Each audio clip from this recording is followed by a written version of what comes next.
What's going on, guys? Welcome back to the channel. Today you have basically Bald Guy Ty bringing you some 3v3 content. So what more could you have asked for? Well, I left my hat in the other room.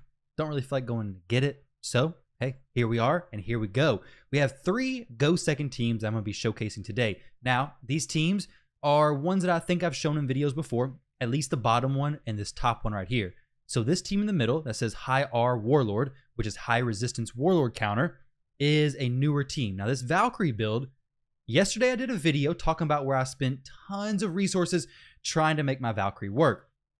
This Valkyrie is a new version of the Valkyrie and she is completely different. So I'm still spending tons of resources to try to make my Valkyrie work, and hopefully by the time all this is done, I'm gonna have a very good understanding of Valkyrie, because honestly this champion is a champion who can be built so many different ways and it's insane. So right now I have her high resistance, low accuracy, good speed, and good survivability. She's in stone skin gear, and it seems to work out decent, but I very well could change it tomorrow. But I want to share this with you guys because maybe you need a warlord counter or something like this. Maybe you're not worried about being faster than the enemy, which is what yesterday's video was talking about. So here's another potential option. So what I want to do is I want to match these teams up, maybe against 2 sets of 3v3 options, and then go in and go over each one of these teams. So I want to make it clear that not all of these champions exactly are required for each one of these teams to work. I want to give you guys the overall idea, and then hopefully you can go out and make a similar team or similar functioning team to what these are. So this first team right here is going to go very well against this team up top. I mean, it's literally a Kymar Hedgie Fast, and this is a Kymar Hedgie Fast. So it works out amazing. This team right here, their second one, let's go ahead. They have no Warlord team, so this Warlord team is not going to be able to go against an enemy Warlord, unfortunately. This is going to be a fast team, Trunda, no strip. That's going to be my big damage team. The high warlord counter is going to be the very bottom one. Let's go ahead and jump in here, and then we'll turn it off of auto, and hopefully you guys can learn quite a bit. Or maybe you guys can let me know what you like to see down in the comment section below. Maybe I can learn from you all. But if you enjoy this video, leave a like on the channel, leave a like on the video, subscribe to the channel. I don't say it enough, so I don't really know what to say. But guys, it's very much appreciated either way. I don't know why Mithrala did not get a turn there. I guess Hegemon did a single target. I don't even know what happened there. Wasn't paying attention. But she should have got a turn before Rotos, definitely. What am I doing? I just block revive. Oh my gosh, I messed that up completely. I should have killed the Leo. That would have been much better. It should be fine still, but that was a pretty weird turn of events. And we almost died. But Molly's reflect damage killed the Leo. That's incredible. All right, so doing videos and playing a game, multitasking, it's very difficult. Guys, it's very difficult. Playing the game and talking, trying to explain this stuff makes me get messed up. Hopefully we survive that nuke. There we go. We're good to go. Yoshi went ahead, did his A3 ability, increase accuracy, increase attack. Basher's going to lock everybody out. Block debuffs, doesn't matter. We don't care about that. Ramen 2 is going to strip everybody. And then my Gaius is going to come in, place bombs on everybody. And guess what? If they have Stone Skin, it doesn't matter. Stone Skin would actually make my bombs hit even harder. So the only thing I care about is them stripping, or cleansing, better yet, the bombs. And if they don't have Doom Priest, don't have Tuhana Rock, then they're going to have a hard time doing that. I'd say if they're locked out and their active skills and possibly passive skills or passive skills are blocked. So this team right here, let's see how it functions. Not going to be amazing against a team like this because they don't have a ton of buffs going out. They have a decent amount, but we don't get that huge turn meter boost that a champion like Duchess or a champion like Sify would bring against a team like this. So hopefully Kandrafon kills him. Boom. Hefrak. Threat eliminated. Just kidding, he's back. Great. All right, I spoke a little too soon on that one. How did he come back? What kind of weird stuff's going on here? So the Hefrak died. My champion went to revive. Okay, so my Lydia went to revive from the revival and death. She didn't get rezzed. Cardiel came back. Their Hefrak came back. Luckily, didn't activate his passive. So there we go. That's team number 1. Let's go ahead and try this one right here. This is gonna be team number 2. So this first example, let's go ahead and uncheck these 3. I'm not going to be moving around the champions in the team, so it's just going to be these exact champions. After this match, I'll go into the breakdown of each team and their gearing a little bit more, okay? So the first one, we have a Warlord, which, hey, high R Warlord. Hopefully this counters pretty well. The Necrit is not who I always use. I am trying him out recently, so we'll see how that actually works. The second team, Kymar Hedgie Fast. We have Kymar. Boom. Hopefully perfect. And the bottom one, boom. Hopefully perfect as well. But I guess we'll see. Go ahead and see how this first one breaks down. I'm a little bit nervous because Trundas can definitely do some serious damage, and Ramen 2 stripping may make it really bad. We don't really have any buffs. So this team's a Warlord counter, ideally if the Warlord is paired with a Siphi or a Duchess or a Lydia or somebody who gives a few buffs, more than Arbiter at least. We do have a lot of reaction gear, so hopefully we're in a decent spot. My Valkyrie should have resisted. I'm kind of surprised she didn't, to be honest. Let's go ahead and reduce turn meter, maybe a Ramantu. We have very, very low accuracy, so we're not always going to reduce that. Go ahead and use the ally attack. Who do we want to kill? I guess we kill Trunda, the only real threat here. Everybody else is just kind of just stalling, more or less, you know? So here we go. We'll kill the Arbiter, and then we're perfectly fine then. With Arbiter gone, there's nothing they're going to do. Kandrafon, guys, is a crazy champion. His A1 is insane, especially if the enemy has a buff on him. He had double hits. It's crazy. And having Valkyrie counterattacking, bringing that, so much ally attack, it's just a crazy solid team. We go with Cleanse there. Then we sleep everybody. Strip, Molly Provoke. And then Rhodos just picks his target. Any single target champion works. If you have Kymar, Faceless can work here. I think Basilia, Royal Huntsman, one of those. Any good high damage, Little Miss Annie, all those champions could work very, very well. Let's maybe kill the Kymar here since he's not under Provoke. Okay, we'll, I keep turning it on auto. I'm trying not to do that too much. I guess at this point it doesn't really matter. The team's already dead. So we'll leave it, we'll turn it on auto. I got a little bit of complaints in my previous video about using auto too much, trying to rush through the matches, and that people were actually here to see the matches. So I'll try to slow it down a little bit. I guess Plarium's helping me out with that as well because they decided to freeze the game. Thank you, Plarium. I appreciate that. All right. I guess we just chill. I think they said this is a bug and they were going to fix it. But this has been happening pretty often in 3v3. The thing just freezes. And then I just sit here and wait for it to unfreeze. So here we go. Let's go with this last team. Go ahead and increase accuracy, increase attack, which is a huge help to everybody on this team. This team synergizes very, very well. Well, the increased attack, not so much, but the increased accuracy is huge.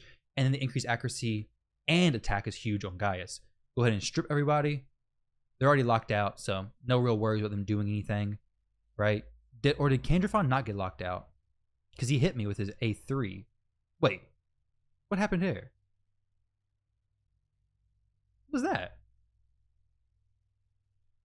My Gaius didn't get a turn, did he? Did the game just break? Let me know in the comment section. Match 2, what happened? Why did Gaius not get a turn? I hit A2. Did he have true fear? He may have had fear on him, but I didn't see it from Lydia. I guess that's the only option. He could have had fear on him and just skipped his turn. I guess that's what it was. We'll go ahead and skip into the next match, and then we'll get ready to load this one up. But let's go in here and break down these teams, okay? So we'll look at the stats, and then I'll talk about the gearing of each champion. I'm not going to go over the masteries. Actually, I'll jump in there and click through each mastery, but if you guys want to copy it, but I'm not going to go in depth on each one. So first up, we have Prince Kymar. He's just in any gear set, doesn't really matter. Good speed, good accuracy. I have him fast because I want to counter. I want to cut into those teams using Kymar or Hegemon. Molly is going to boost my turn meter with her passive ability. It's going to help Kymar get a little bit faster. We cut in, we're good to go. He's a little bit slower technically than Mithrala because Mithrala has a higher base speed. So basically what happens, Mithrala doesn't get slept because she resists it. She has very high resistance, 4, 5, 6, 7, 700 plus stone skin. So it's actually not really that high. Honestly, I need to get her a little bit higher resistance, net resistance that is. Then she cleanses, Kymar strips, Molly provokes, Rhodos kills. So Rhodos, good damage. He's kind of slow to be honest. Molly, good speed, good accuracy. This team has been very, very good for me. I've been enjoying it quite a bit, to be honest. Just make sure the champions are fast. Make sure they're fast enough to cut in between. The idea with this team is going against Hegemons and Kymars because those both hit, and Molly's passive ability activates whenever the enemy hits. So basically what happens is the enemy goes here, the enemy Kymar, whatever's here, and then their trend is like down here. And then my Kymar's goal is to, well, Mithrala, cut in between, Kymar strip, and we're good to go. So typically enemies run their Kymar much faster than their damage dealer. If they're not, this team kind of fails, but that's the hope of it.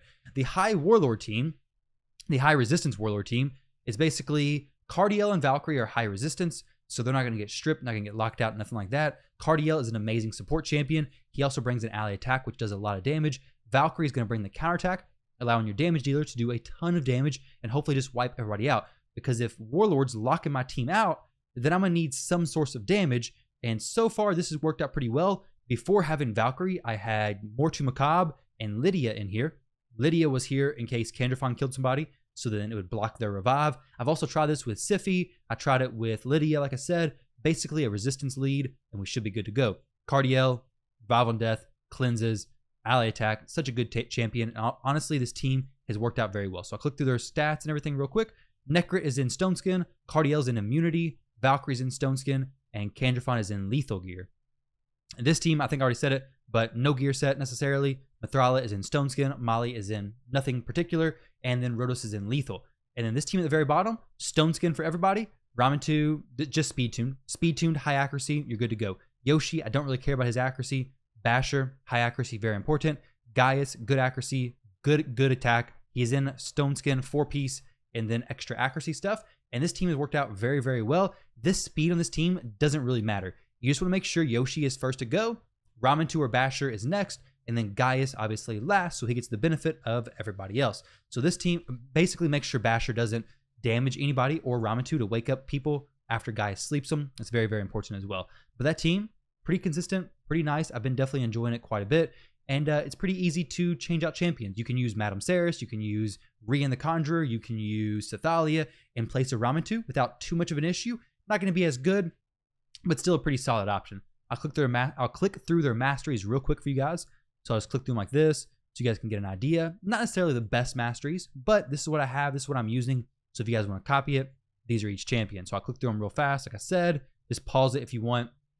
Hopefully you guys can see them. So here's Valkyrie, here's Basher, and that is all the champs we have. So we'll do a few more matches, and hopefully you guys can follow along and yeah, build your teams pretty similar if you want, or try out some similar teams. Some of these are just pure Go Second teams. Some of them are cut in. Some of them, they're all kind of different structures of Go Second. The Warlord one is kind of like a Valkyrie gets a turn, and then my counterattacks just carry me through the rest.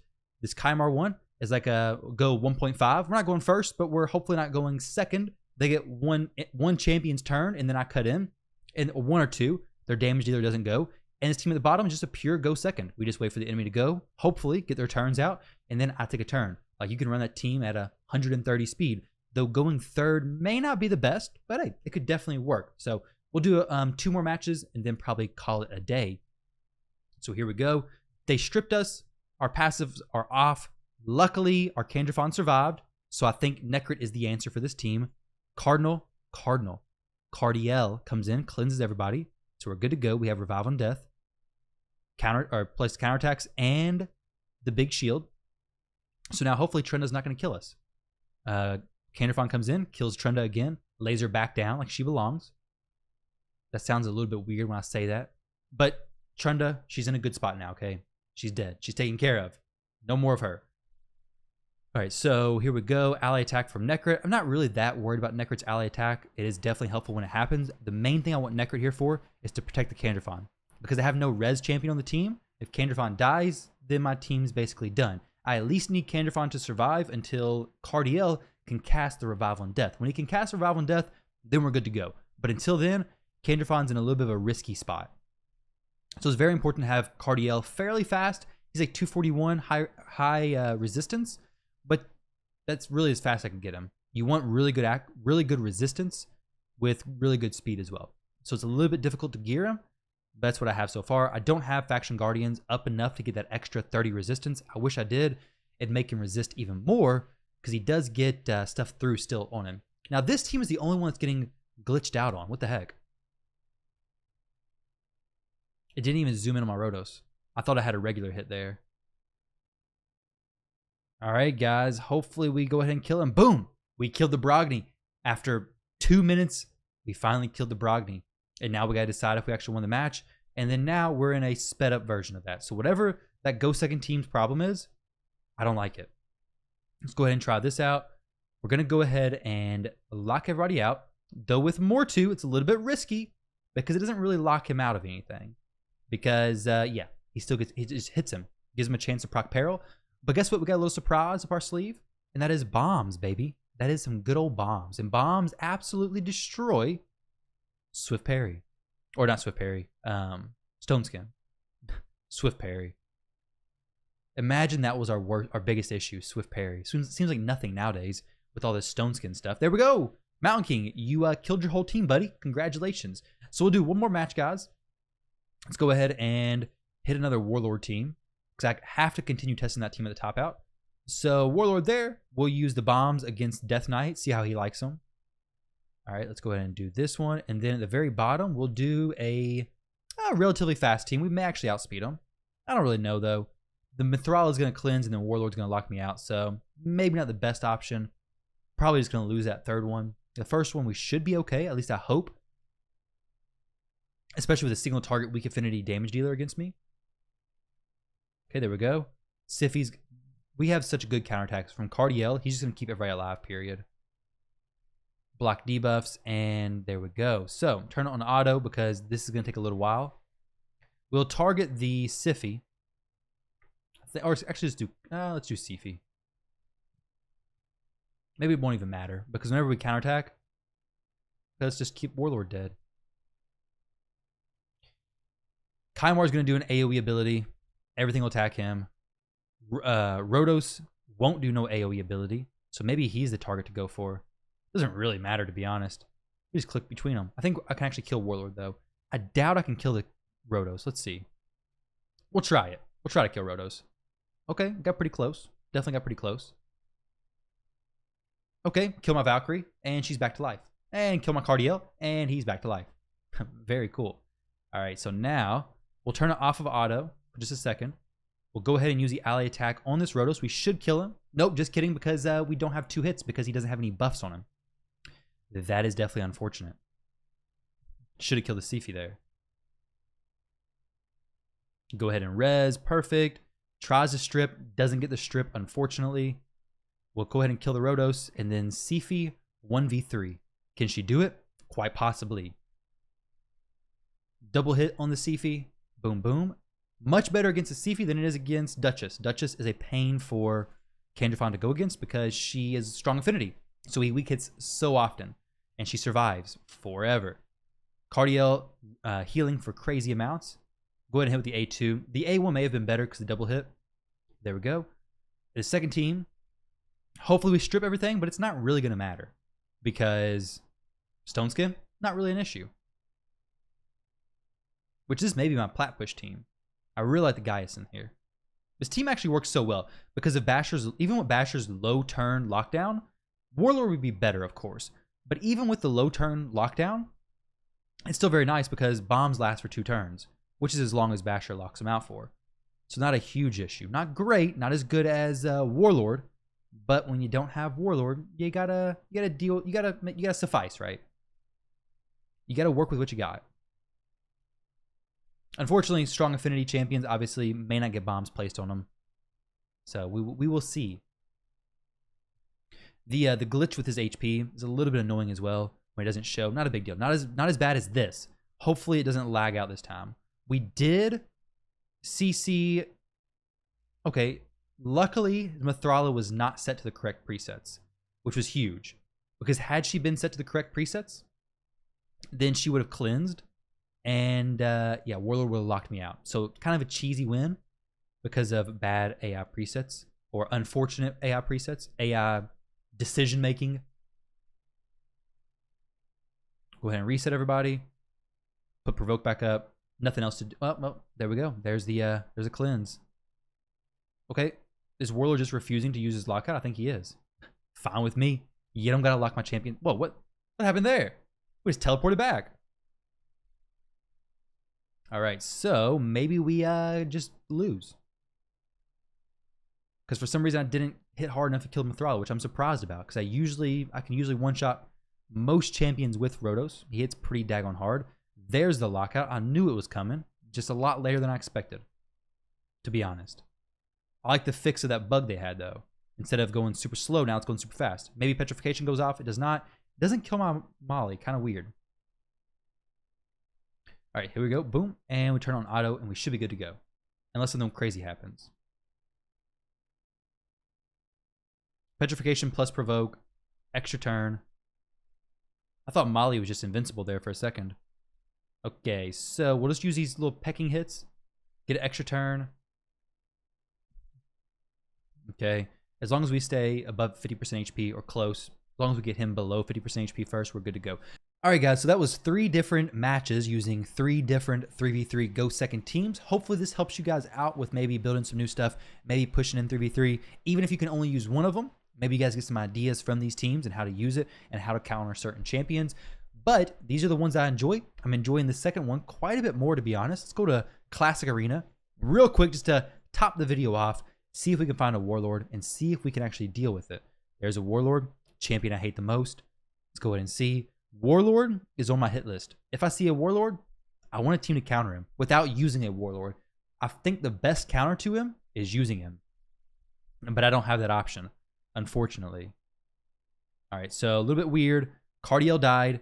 I definitely need to get him in some more tanky, survivable stuff because when he dies, it definitely doesn't feel good. So here we go. We can kill Trunda. Kind of want to kill Arbiter, to be honest, but not a big deal. We'll go ahead and just place up the counterattack. That Valkyrie, maybe a nuke Valkyrie, we'll find out soon enough. I guess not. Maybe it's just an accuracy Valkyrie. Nuke Valkyries do smack. They do hit pretty daggone hard. And so does Kanjafan. Kanjafan hits pretty daggone hard as well. See, even from the counterattacks, which reduce your damage a little bit, he's still destroying people. Absolutely crazy amount of damage from him. I do have to go in and make my Cardiel more tanky. I wish he could be in Stone Skin gear. I'm pretty sure he's in 3-piece reaction, though. So I'm kind of surprised when he gets killed. But I guess it's only a 75% chance to protect, right? So this will be the last match. Here we go. Boom, boom. And one more hit and we should be good. Boom, boom. There we go. All right, guys, that's going to wrap it up for today's video. I hope you all enjoyed. Thank you all very, very much for watching. It means the world to me. With that said, I'll catch you all in the next video.